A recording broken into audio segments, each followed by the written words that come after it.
science could prove that there's life after death? Our next guest says it can, and he's got the evidence to back it up. So this is Mark Anthony. He's also known as the psychic explorer and a psychic medium, an attorney, and now he's a keynote speaker at the 50th anniversary of the International Association for Near-Death Studies right here in Chicago. Thanks for sticking around and chatting with us this morning. Well, thank you so much for having me, and it's great to be here. Yes, I'll be speaking at the 50th anniversary of the International Association for Near-Death Studies, and it's the 50th anniversary of the introduction of the term near-death experiences. So this is a historic conference. It's out at the Oak Brook Hills Convention Center, and I've got a Spirit Communication event tonight, the 27th, and Saturday night, the 30th. But on Friday, I'm giving my keynote presentation, which is Near-Death Experiences, an ancient mystery that has changed the world. But there's going to be several amazing speakers, and it's really great to be here in Chicago. So I want to dive deep first into your experience, your life, and how you became a medium, or have been a medium since you were a kid. Can you bring us through that? I've tracked mediumship abilities in my family, on both sides of the family, mom and dad's side of the family, back into the 1890s. Wow. And it appears to be what's known as a recessive genetic trait. For example, we all have brown eyes, but there may be people in our family that pop up now and again that have blue eyes. So it's a recessive trait, meaning that it can skip a generation or two. So when you've got two parents that have the same recessive genetic trait, the likelihood one of their children having that trait increases exponentially, and that happened to be me. So I'm about 3.5 years old, and I start seeing my invisible friends. Now that's not unusual for a toddler, but when mom and dad can see who I'm talking about, and I remember mom said, "He's got it," and my dad was like, "Oh God, he's got it." They knew. Whoa. So they What probably was the heard first stories thing? from Like, your how did they know? Because you guys were seeing the same presence? Yes. Oh. Yeah, and the thing is, my dad was a U.S. Navy SEAL, and after the Navy, he became a NASA engineer, aerospace engineer. My mom was a commercial artist. So we were, the all-American family next door, although when my mom passed, she was very loved in the community. There was a lot of people at her service, and a couple of the neighbors came up and said, "We always looked at your family kind of like the Addams family, Yeah. but kind of the cool Addams family." Right. So talking and diving into the proof of life after death, what has Yes. been your experience with that research? Quite a bit. Having been a near-death experiencer myself, because when I was about 4 years old, this was after I started seeing spirits, I went into cardiopulmonary failure and I died. I was flatlined, and in the ambulance they hit me with the defibrillator paddles, and it brought me back. But I left the ambulance. I remember shooting out of it and seeing it going down Orange Blossom Trail in Orlando, headed to Orange Memorial Hospital, and I noticed there was numbers on the top of the ambulance. And I was like, why are there numbers on the top of an ambulance? And the next thing I realized, I'd gone into this light, and I was instructed that everything was okay, and the next thing I knew, I started breathing again. And the thing that really hurt me the most, here I was, 4 years old. They just shocked me. People have been beating on my chest. They stuck a oxygen mask on me. But the thing that hurt me the most was seeing my mother crying. Because she was there in the ambulance, and she was praying to God, don't let my baby die. The other interesting thing is both my parents also had near-death experiences. My dad had 2 of them. He was a diver, and the last one he had, his regulator malfunctioned when he was about 150 feet deep. And in those days, there was no backup system, no way to clear it. And he said he went into a light and he heard a familiar voice that he'd heard when he was 16 and in a car accident. And it told him his name was Earl. And the voice said, "Earl, it's not your time. You have to go back." And then my mother died on an operating table when I was a teenager. And I remember that because I was in the waiting room. And she went into a white light, saw her father, whom she was very close to, her maternal grandmother, who was also a very well-known psychic medium, and a number of other people. Anthony, you got a question? I do, yeah. Well, I was just going to have you comment on I've heard extensive interviews with other near-death experience researchers, and your experience that you remember where you saw the top of the ambulance. Yes. That is like one of the most common threads through all these, Correct. right? Like people have seen themselves from the ceiling when they're on the operating table. Correct. Will you kind of inform everybody about just how common that experience is? Near-death experiences appear to happen in stages. So there's the precipitating event, what it is that takes your life or puts you right on the threshold.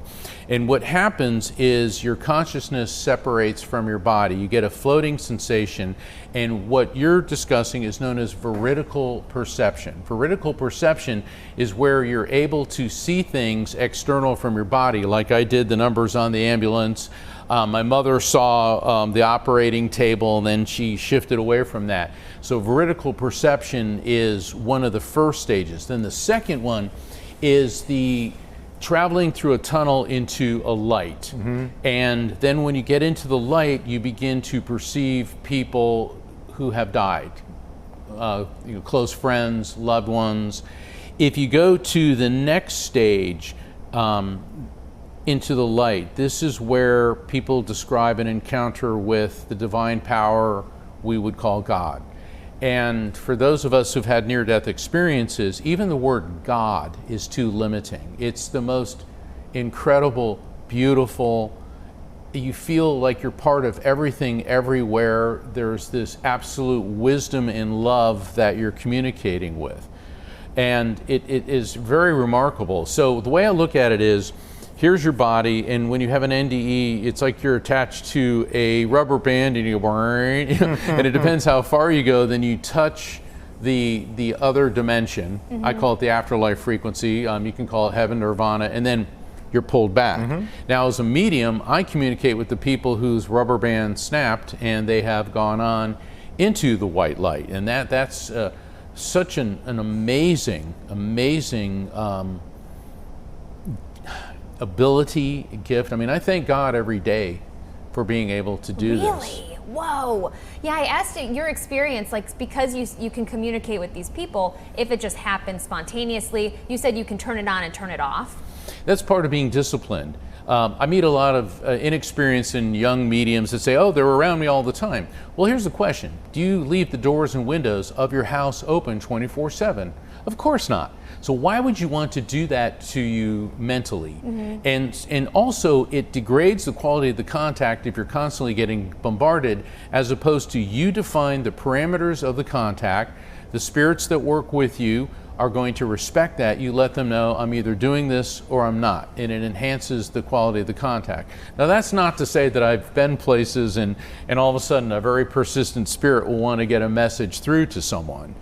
And when I was in Virginia Beach, I went to the lighthouse, which is on the naval base. It's a historic lighthouse, and of course, you have to go through security, and there's sailors everywhere. And there was this one sailor who was working on something. He was a real nice guy, and I was drawn to talk to him, and we started talking about the history of the lighthouse, and I said, did your father die from lung cancer? And he looked at me and he said, yes. I said, I'm not trying to offend you. He goes, no, go ahead. And his father brought through several messages that were so profound, things I couldn't possibly know. And it brought him such a sense of comfort. Now, I normally don't run up to people and fling a reading at them. Well, yeah, it's like, you see these TV shows where a man walks in and says, hey, you're eating pizza, and they throw a reading at you. You got to realize those are scripted. Okay, 8 different camera angles, close-ups, perfect makeup, perfect sound. I mean, you guys are on TV. That takes hours to film that. So that's scripted. Also, it's unethical to do that. Yeah. It's like you don't go up to somebody and say, you need your appendix out, and they start, hacking away at you. You have to be respectful, not only of the person, but also of the spirits as well. Okay, so we're getting kind of the wrap here, but when is this event that you're going to be speaking at? And what are you hoping the takeaway is from that? International Association for Near-Death Studies. This will help people understand that life after death is a reality and provable by science. I'm doing spirit communication tonight, where I'll be connecting people with their loved ones in spirit. I'll also be conducting that on Saturday, in addition to giving a keynote speech on Friday. In this month's edition of Best Holistic Life magazine. I wrote an article about Dr. Mary Neal.